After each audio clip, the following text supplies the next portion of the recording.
श्री पंचमुखी हनुमत कवचम्। अस्य श्री पंचमुखी हनुमत कवच स्तोत्र मंत्रस्य ब्रह्मा ऋषिः गायत्री छन्दः श्री हनुमान देवता राम बीजं मम शक्तिः चंद्रः कीलकम्। ओम ह्रौं कवचाय हुं ह्रौं अस्त्राय फट्। ओम हरिमर्कटमर्कटाय स्वाहा। ओम नमो भगवते पंचवदनाय पूर्वकपिमुखाय सकलशत्रुसंहरणाय स्वाहा। ओम नमो भगवते पंचवदनाय दक्षिणमुखाय करालवदनाय नरसिंहाय सकलभूतप्रमथनाय स्वाहा। ओम नमो भगवते पंचवदनाय पश्चिममुखाय गरुडाननाय सकलविषहराय स्वाहा। ओम नमो भगवते पंचवदनाय उत्तरमुखाय आदिवराहाय सकलसम्पत्कराय स्वाहा। ओम नमो भगवते पंचवदनाय ऊर्ध्वमुखाय हयग्रीवाय सकलजनवशकराय स्वाहा। श्री पंचमुखी हनुमत कवच स्तोत्रस्य श्रीरामचंद्र ऋषिः अनुष्टुप् छन्दः श्रीरामचंद्रो देवता सीता इति बीजं हनुमानीति शक्तिः हनुमत्प्रीत्यर्थे पाठे विनियोगः। ध्यानम् वन्दे वानरनारसिंहखगराट् क्रोडाश्ववक्त्रान्वितं दिव्यालङ्करणं त्रिपञ्चनयनं देदीप्यमानं रुचा। हस्ताब्जैरसिकेटपुस्तकसुधा कुम्भाङ्कुशाद्रिम्हलं खट्वाङ्गं फणिभूरुहं दशभुजं सर्वारिवीरापहम्। श्रीरामदूताय अंजनीयाय वायुपुत्राय महाबलाय सीताशोकनिवारणाय महाबलप्रचण्डाय लङ्कापुरीदहनाय फाल्गुनसखाय कोलाहलसकलब्रह्माण्डविश्वरूपाय सप्तसमुद्रान्तरालङ्घिताय पिङ्गलनयनायामृतविक्रमाय सूर्यबिम्बफलसेवाधिष्ठितपराक्रमाय सञ्जीवन्या अंगद लक्ष्मण महाकपिसैन्यप्राणदात्रे दशग्रीवविध्वंसनाय रामेष्टाय सीतासहित रामचन्द्रवरप्रसादाय षट्प्रयोगागम पंचमुखी हनुमन् मन्त्रजपे विनियोगः। ओम हरिमर्कटमर्कटाय स्वाहा। ओम हरिमर्कटमर्कटाय वं वं वं वं वं वोषट् स्वाहा। ओम हरिमर्कटमर्कटाय फं फं फं फं फं फट् स्वाहा।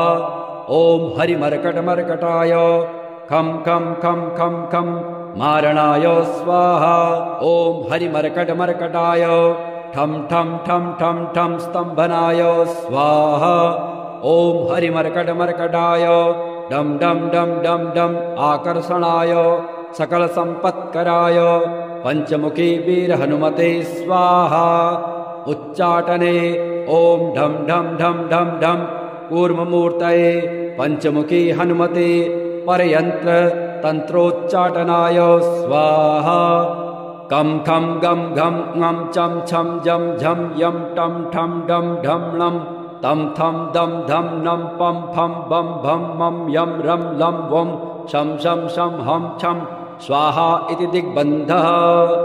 ओम पूर्वकपिमुखाय पंचमुखी हनुमते ठम ठम ठम ठम ठम सकलशत्रुसंहारणाय स्वाहा। ओम दक्षिणमुखाय पंचमुखी हनुमते करालवदनाय नरसिंहाय ह्रां ह्रां ह्रां ह्रां ह्रां सकलभूतप्रेतदमनाय स्वाहा।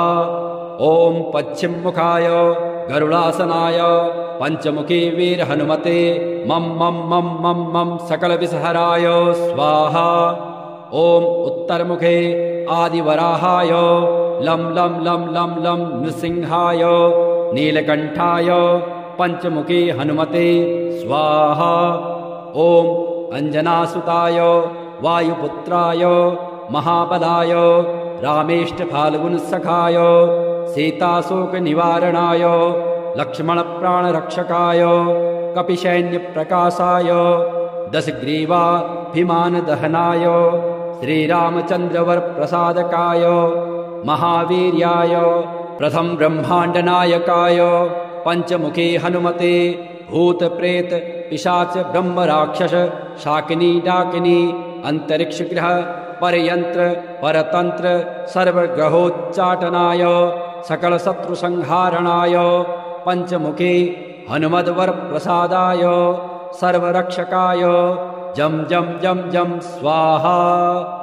पठित्वेदं तु कवचं महान्तं कवचं पठेत् एकवारं पठे नित्यं सर्वशत्रुनिवारण द्विवारं तु पठे नित्यं पुत्रपौत्रप्रवर्धनम् त्रिवारं पठते नित्यं सर्वसम्पत्करं परम् चतुर्वारं पठे नित्यं सर्वमर्त्यवसङ्करम् पञ्चवारं पठे नित्यं सर्वरोगनिवारणम् षड्वारं तु पठे नित्यं सर्वदेववशीकरम् सप्तवारं पठे नित्यं सर्वकामार्थसिद्धिदाम् अष्टवारं पठे नित्यं सर्वसौभाग्यदायकम् नववारं पठे नित्यं सर्वैश्वर्यप्रदायकम् दशवारं पठे नित्यं त्रैलोक्यज्ञानदर्शनम् एकादशं पठे नित्यं सर्वसिद्धिं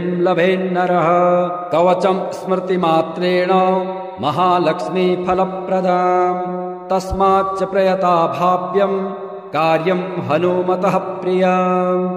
ॐ नमो भगवते विचित्रवीर हनुमते प्रलयकालानल प्रभाप्रज्वलनाय प्रतापवज्रदेहाय अञ्जनागर्भसम्भूताय प्रकटविक्रमवीर दैत्यदानव यक्षरक्षोगण ग्रहबन्धनाय भूतग्रहबन्धनाय प्रेतग्रहबन्धनाय पिशाचग्रहबन्धनाय शाकिनी डाकिनी ग्रहबन्धनाय काकिनी कामिनी ग्रहबन्धनाय ब्रह्मग्रहबन्धनाय ब्रह्मराक्षसग्रहबन्धनाय चौरग्रहबन्धनाय मारीग्रहबन्धनाय एहि एहि आगच्छ आगच्छ आवेशय आवेशय मम हृदये प्रवेशय प्रवेशय स्फुर स्फुर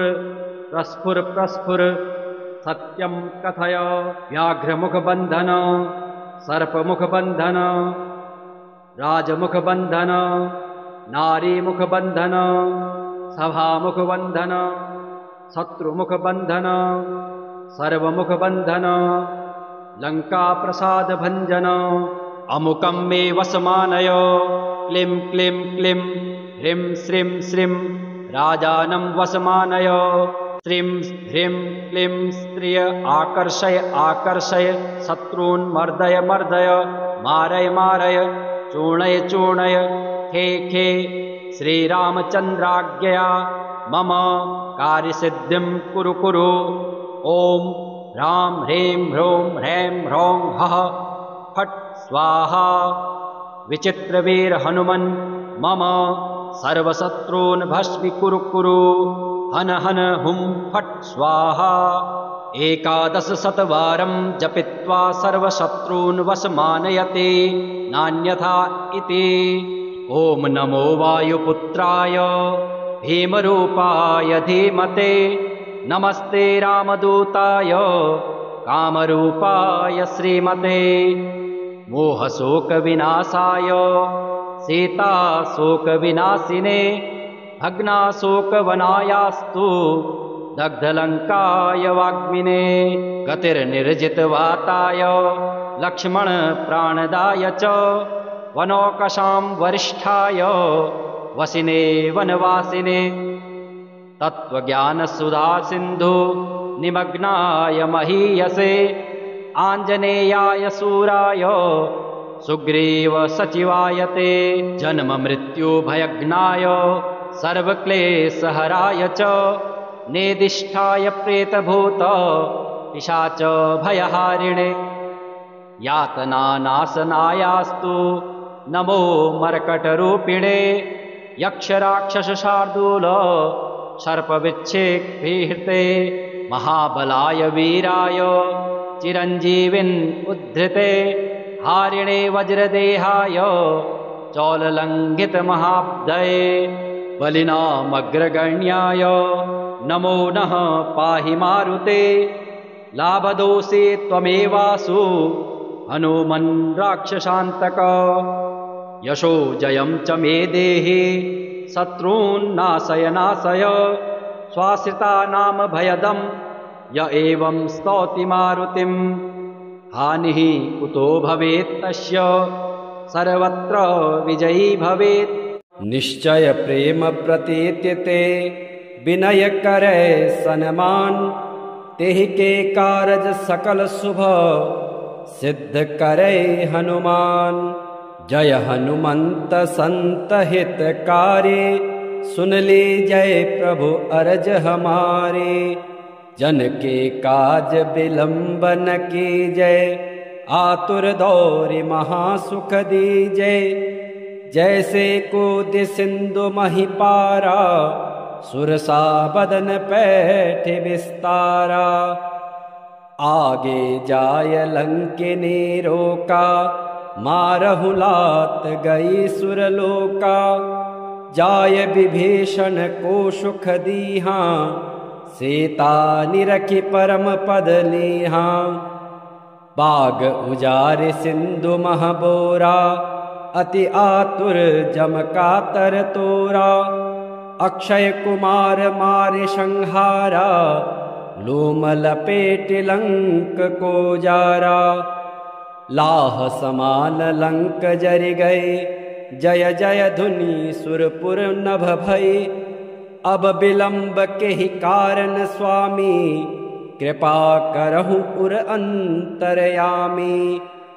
जय जय लखन प्राण के दाता आतुर है दुख करहु निपाता। जय हनुमान जयति बल सागर सुर समूह समरथ भटनागर। ओम हनु हनु हनु हनुमंत हटेले वैरहि मारु वज्र के कीले। गदा वज्र लय बैरहि मारो महाराज प्रभुदास उबारो। ओंकार हुंकार महाप्रभु धावो वज्र गदा हनु विलंब न लावो। ओम ह्रीं ह्रीं ह्रीं हनुमंत कपीसा ओम हुम हुम हुम हनु अरि उरसीसा। सत्य हो हरि सपत पाई के रामदूत धरु मारु धाई के। जय जय जय हनुमंत अगाधा दुख पावत जन के ही अपराधा। पूजा जप तप नेम अचारा नहीं जानत हो दास तुम्हारा। वन उपवन मग गृह ग्रह माही तुम्हरे बल हो डरपत नाही। जय अंजनी कुमार बलवंता शंकर सुवन वीर हनुमंता। बदन कराल काल कुल घालक राम सहाय सदा प्रतिपालक। भूत प्रेत पिशाच निशाचर अग्नि वेताल काल मारे मर। इन्हें मारु तो ही शपथ राम की राखौ नाथ मर जाद नाम की। जनक सुता हरिदास कहाओ ताकि शपथ विलंब न लावो। जय जय जय धुनि होत आकाशा सुमिरत हो यदुसह दुख नासा। चरण पकड़ कर जोरि मनाओ यही अवसर अब के ही गहराओ। उठ उठ चलु तो ही राम दुहाई पाय परौ कर जोरि मनाई। ओम चन चन चन चन चपल चलंता ओम हनु हनु हनु हनु हनुमंता। ओम हं हं हाक देत कपि चंचल ओम शम शम सहमि पराने खलदल। अपने जन को तुरत उबारो सुमिरत हो य आनंद हमारो। यह बजरंग बाण जेहि मारे, ताहि कहो फिर कवन उबारे। पाठ करे बजरंग बाण के, हनुमंत रक्षा करे प्राण के।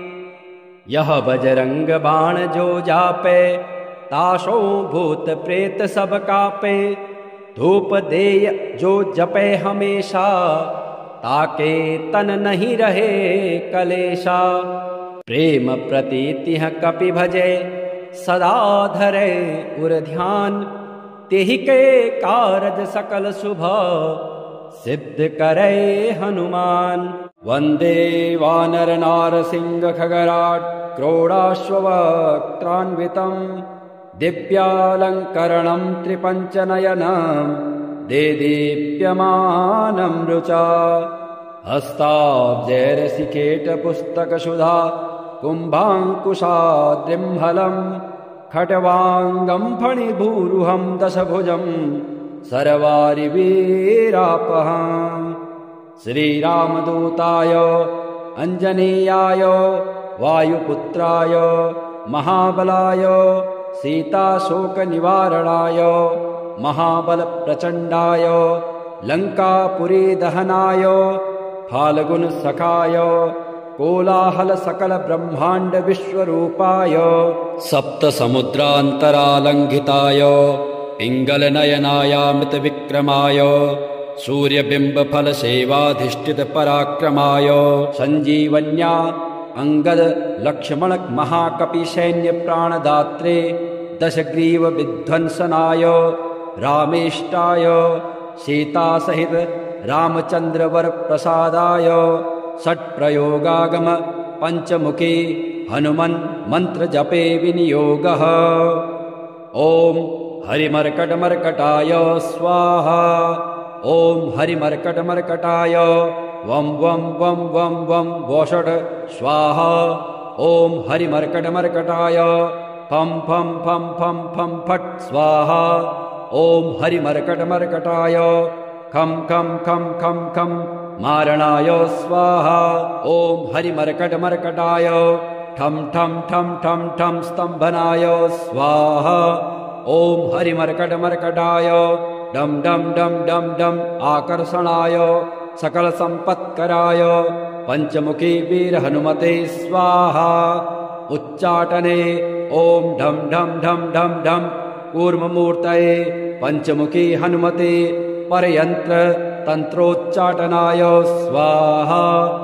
कम खम गम घम ngम चम छम जम झम यम टम ठम डम ढम लं तम थम दम धम नम पम फम बम भम मम यम रम लं वम शम शम शम हम छम स्वाहा इति दिग्बन्धः। ओम पूर्वकपिमुखाय पंचमुखी हनुमते ठम ठम ठम ठम ठम सकल शत्रु संहारणाय स्वाहा। ओम दक्षिणमुखाय पंचमुखी हनुमते करालवदनाय नरसिंहाय ह्रां ह्रां ह्रां ह्रां ह्रां सकल भूत प्रेत दमनाय स्वाहा। ओम पश्चिममुखाय गरुड़ासनाय पंचमुखी वीर हनुमते मम मम मम मम मम सकल विषहराय स्वाहा। ओम उत्तरमुखे आदिवराहाय लं लं लं लं लं नृसिंहाय नीलकंठाय पंचमुखी हनुमते स्वाहा। ओम अंजनासुताय वायुपुत्राय महाबलाय रामेष्ट फाल्गुनसखाय सीताशोकनिवारणाय लक्ष्मण प्राणरक्षकाय कपिसैन्यप्रकाशाय दशग्रीवाभिमानदहनाय श्रीरामचन्द्रवरप्रसादकाय महावीर्याय प्रथम ब्रह्माण्डनायकाय पंचमुखी हनुमते भूत प्रेत पिशाच ब्रह्म राक्षस शाकिनी डाकिनी अंतरिक्ष ग्रह परयंत्र परतंत्र सर्वग्रहोच्चाटनाय सकल शत्रु संहारणाय पंचमुखी हनुमद्वर प्रसादाय सर्वरक्षकाय जम जम जम जम स्वाहा। पठित वेदं तु कवचं महान्तं कवचं पठेत् एकवारं पठे नित्यं सर्वशत्रुनिवारणम् द्विवारं तु पठे नित्यं पुत्रपौत्रप्रवर्धनम् त्रिवारं पठते नित्यं सर्वसम्पत्करं परम् चतुर्वारं पठे नित्यं सर्वमर्त्यवशङ्करम् पञ्चवारं पठे नित्यं सर्वरोगनिवारणम् षड्वारं तु पठे नित्यं सर्वदेववशीकरम् सप्तवारं पठे नित्यं सर्वकामार्थसिद्धिदाम् अष्टवारं पठे नित्यं सर्वसौभाग्यदायकम् नववारं पठे नित्यं सर्वैश्वर्यप्रदायकम् दशवारं पठे नित्यं त्रैलोक्यज्ञानदर्शनम् एकादशं पठे नित्यं सर्वसिद्धिं लभेन्नरः कवचं स्मृतिमात्रेण महालक्ष्मीफलप्रदाम् तस्माच्च प्रयता भाव्यं कार्यं हनुमतः प्रियम्।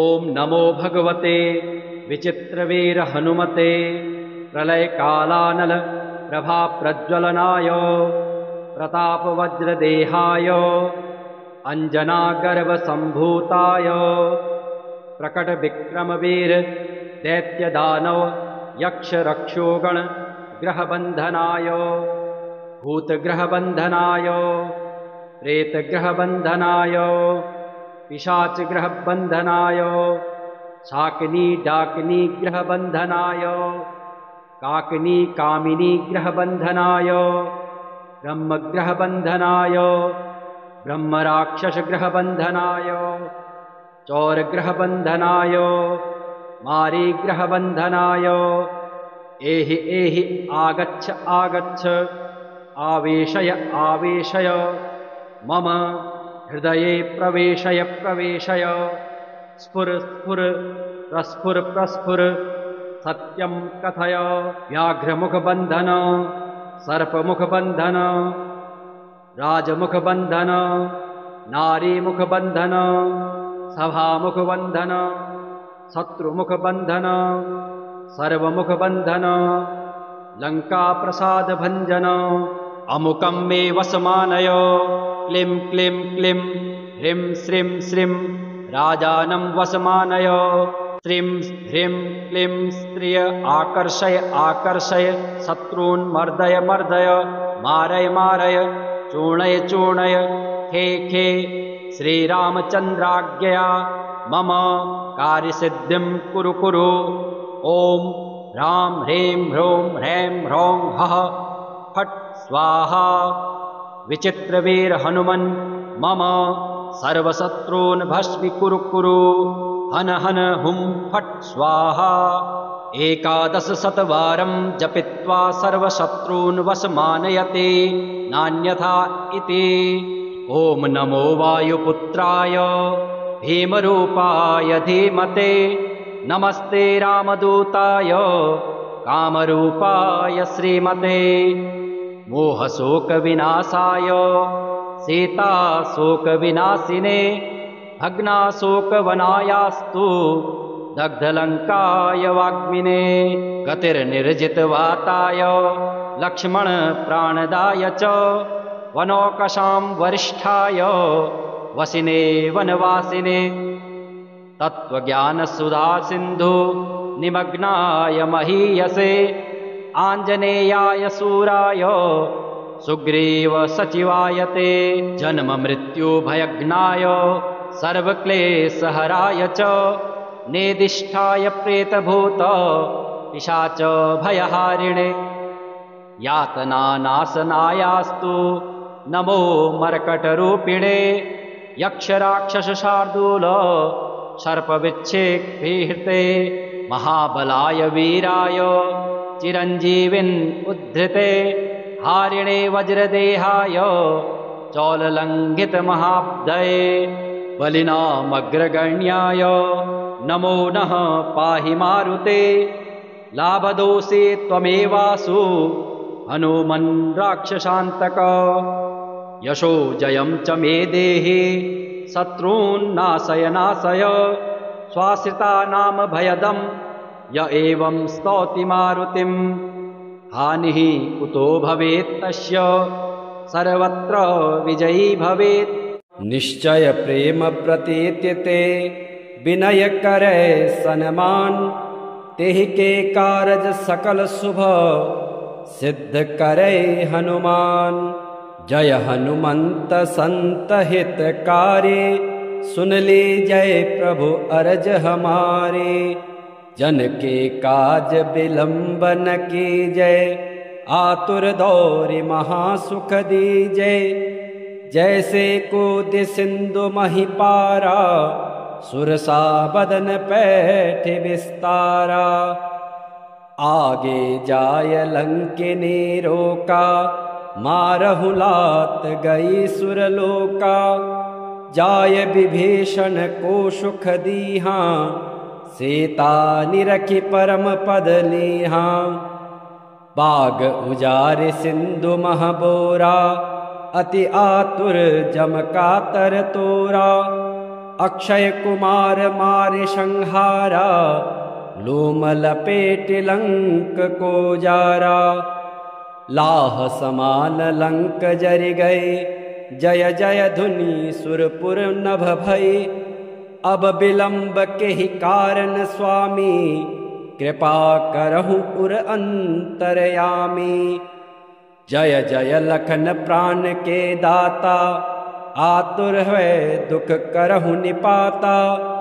जय हनुमान जयति बल सागर, सुर समूह समरथ भटनागर। ओम हनु हनु हनु हनुमंत हटेले, वैरहि मारु वज्र के कीले। गदा वज्र लय बैरहि मारो, महाराज प्रभुदास उबारो। ओंकार हुंकार महाप्रभु धावो, वज्र गदा हनु विलंब न लावो। ओम ह्रीं ह्रीं ह्रीं हनुमंत कपीसा, ओम हुम हुम हुम हनु अरि उरसीसा। सत्य होम हरि सपत पाई के, रामदूत धरु मारु धाई के। जय जय जय हनुमंत अगाधा, दुख पावत जन के ही अपराधा। पूजा जप तप नेम अचारा, नहीं जानत हो दास तुम्हारा। वन उपवन मग गृह ग्रह माही, तुम्हरे बल हो डरपत नाही।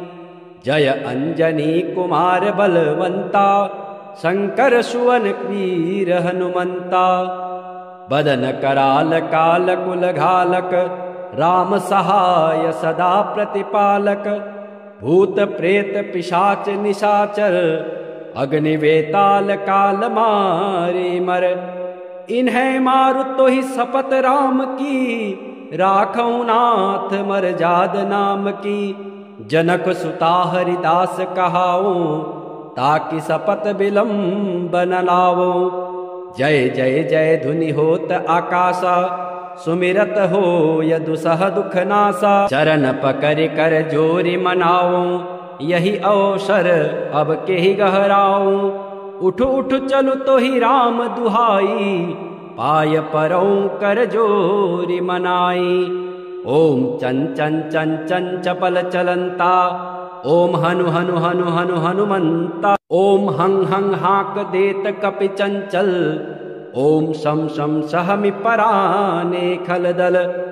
अपने जन को तुरत उबारो, सुमिरत हो य आनंद हमारो। यह बजरंग बाण जेहि मारे, ताहि कहो फिर कवन उबारे। पाठ करे बजरंग बाण के, हनुमंत रक्षा करे प्राण के। यह बजरंग बाण जो जापे, ताशो भूत प्रेत सब कापे। धूप देय जो जपे हमेशा, ताके तन नहीं रहे कलेशा। प्रेम प्रीति कपि भजे, सदा धरे उर ध्यान। तेहि के कारज सकल शुभ, सिद्ध करे हनुमान। वंदे वानर नारसिंह खगराट, क्रोडाश्ववक्त्रान्वितं। दिव्यालंकरणं त्रिपंचनयनं, देदीप्यमानं रुचा। हस्ताब्जैरसिकेट पुस्तक सुधा, कुम्भाङ्कुशाद्रिम्हलम् खट्वाङ्गं फणिभूरुहं दशभुजं सर्वारिवीरापहम्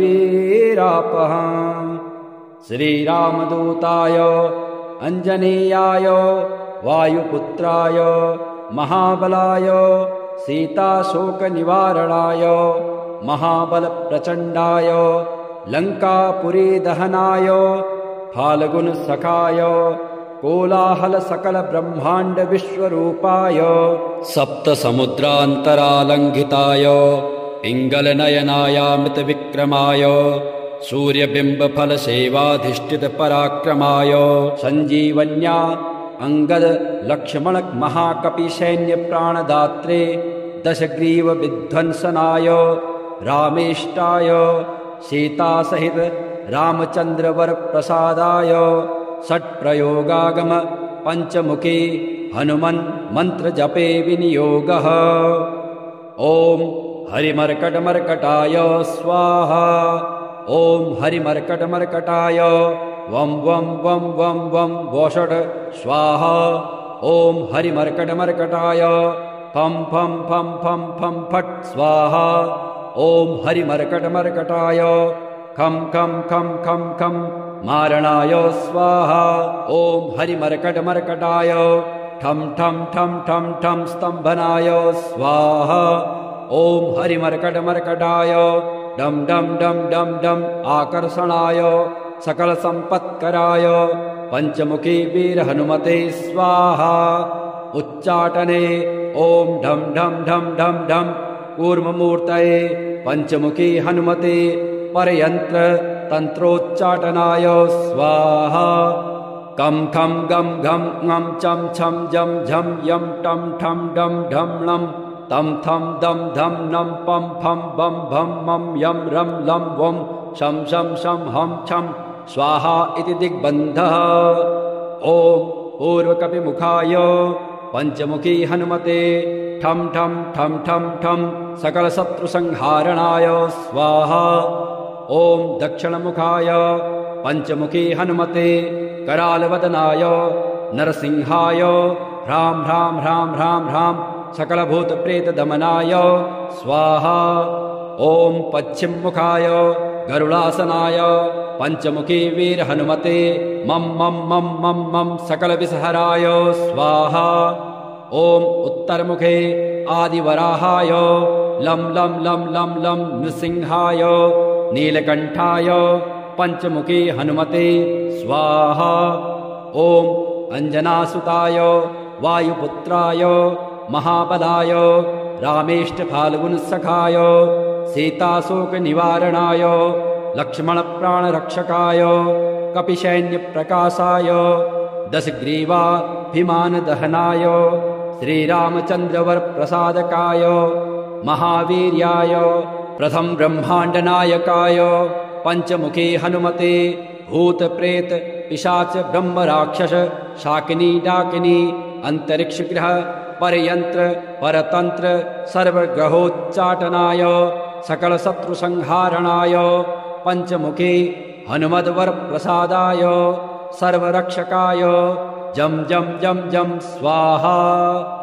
पठित्वेदं तु कवचं महान्तं कवचं पठेत् एकवारं पठे नित्यं सर्वशत्रुनिवारण द्विवारं तु पठे नित्यं पुत्रपौत्रप्रवर्धनम् त्रिवारं पठते नित्यं सर्वसम्पत्करं परम् चतुर्वारं पठे नित्यं सर्वमर्त्यवशङ्करम् पञ्चवारं पठे नित्यं सर्वरोगनिवारणम् षड्वारं तु पठे नित्यं सर्वदेववशीकरम् सप्तवारं पठे नित्यं सर्वकामार्थसिद्धिदम् अष्टवारं पठे नित्यं सर्वसौभाग्यदायकम् नववारं पठे नित्यं सर्वैश्वर्यप्रदायकम् दशवारं पठे नित्यं त्रैलोक्यज्ञानदर्शनम् एकादशं पठे नित्यं सर्वसिद्धिं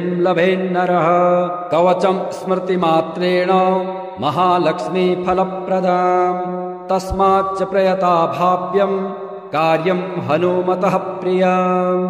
ॐ नमो भगवते विचित्रवीर हनुमते प्रलयकालानल प्रभाप्रज्वलनाय प्रतापवज्रदेहाय अञ्जनागर्भसम्भूताय प्रकटविक्रमवीर दैत्यदानव यक्षरक्षोगण ग्रहबन्धनाय भूतग्रहबन्धनाय प्रेतग्रहबन्धनाय पिशाचग्रहबन्धनाय शाकिनी डाकिनी ग्रहबन्धनाय काकिनी कामिनी ग्रहबन्धनाय ब्रह्मग्रहबन्धनाय ब्रह्मराक्षसग्रहबन्धनाय चौरग्रहबन्धनाय मारीग्रहबन्धनाय एहि एहि आगच्छ आगच्छ आवेशय आवेशय मम हृदये प्रवेशय प्रवेशय स्फुर स्फुर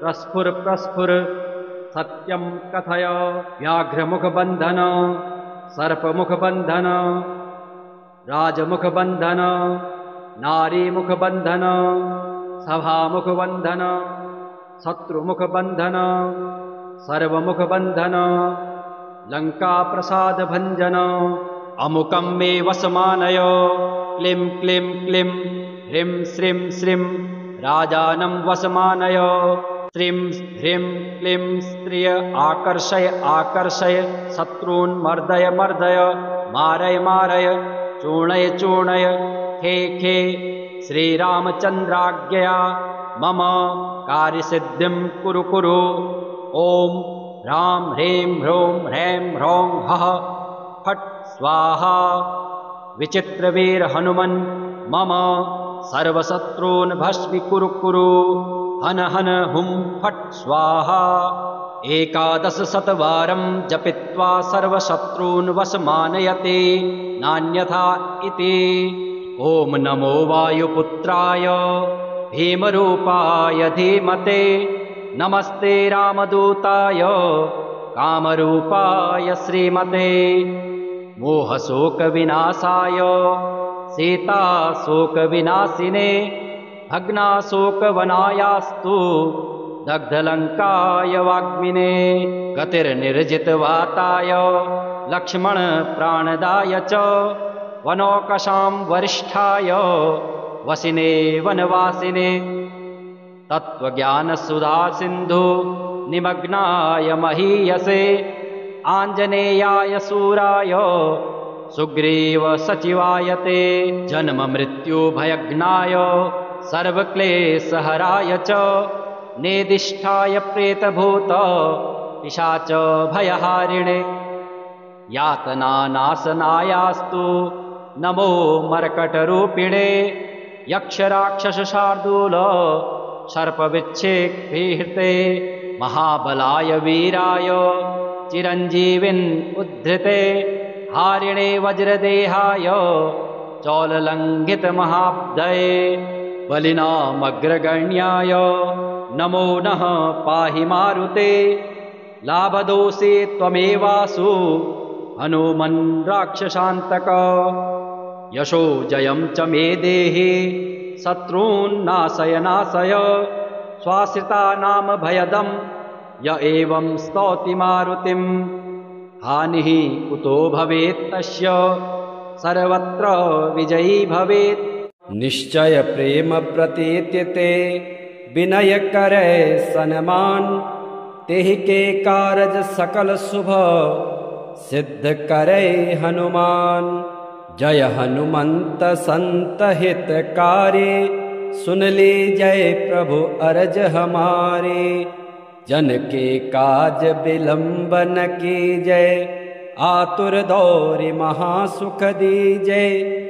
जैसे कूद सिंधु महिपारा सुरसा बदन पैठ विस्तारा आगे जाय लंकिनी रोका मारहु लात गई सुरलोका।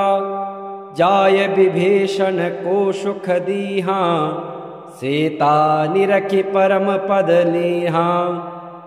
बाग उजार सिंधु महबोरा अति आतुर जम कातर तोरा। अक्षय कुमार मारे संहारा, लोम लपेट लंक को जारा। लाह समान लंक जरि गए, जय जय धुनि सुरपुर नभ भई। अब विलंब के ही कारण स्वामी, कृपा करहु उर अंतरयामी।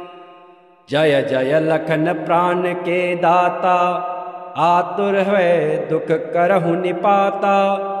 जय हनुमान जयति बल सागर, सुर समूह समरथ भटनागर। ओम हनु हनु हनु हनुमंत हटेले, वैरहि मारु वज्र के कीले। गदा वज्र लई बैरहि मारो, महाराज प्रभुदास उबारो। ओंकार हुंकार महाप्रभु धावो, वज्र गदा हनु विलंब न लावो। ओम ह्रीं ह्रीं ह्रीं हनुमंत कपीसा, ओम हुम हुम हुम हनु अरि उरसीसा। सत्य हो हरि सपत पाई के, रामदूत धरु मारु धाई के। जय जय जय हनुमंत अगाधा, दुख पावत जन के ही अपराधा। पूजा जप तप नेम अचारा, नहीं जानत हो दास तुम्हारा।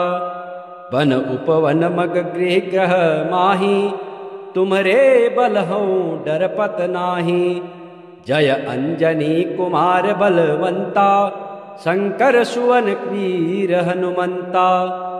बदन कराल काल कुल घालक, राम सहाय सदा प्रतिपालक।